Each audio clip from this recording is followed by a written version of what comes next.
السلام علیکم، آپ دیکھ رہے ہیں سب کا پاکستان نیوز یو کے۔ میں ہوں منیر پیرزادہ۔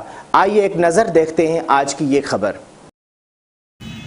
ناظرین، گورنمنٹ بوائز مین پرائمری اسکول نوکوٹ کے ہیڈ ماسٹر حاجی جاوید قائم خانی کی سربراہی میں گزشتہ روز مڈ ٹرم امتحانات کے نتائج کا اعلان کیا گیا، جس میں بچوں میں رزلٹ اناؤنس کیا گیا اور انعامات سے بھی نوازا گیا۔ مہمان خاص higher secondary school نوکوٹ Liaquat Ali قائم خانی ہیڈ ماسٹر پونچومل، فرمان علی قائم خانی گسٹا تعلقہ جھٹو وائس پریزیڈنٹ محمود بابر قائم خانی، سر ندیم بجیر رہنما پیٹ الف کونسلر ریحان رضا قائم خانی، سر عادل الیاس قائم خانی، رضوان خالد قائم خانی، عارف شمشاد قائم خانی، عابد امجد قائم خانی اور ٹیچرز و بچوں کی بڑی تعداد موجود تھی۔ پروگرام کے آخر میں سب مہمانان گرامی نے تعلیم کے حوالے سے تقاریر کی اور والدین سے اپیل کی کہ بچوں کو سرکاری پرائمری اسکولوں میں داخل کرانے کو کہا۔ گورنمنٹ اسکولوں میں غریب طلباء و طالبات کو سہولیات کے علاوہ ہر غریب والدین کے ہزاروں روپے بھی بچا جا سکتے ہیں۔ بچوں کی بہترین مستقبل کے لیے ان کو سرکاری اسکولوں میں داخلہ دلائیں۔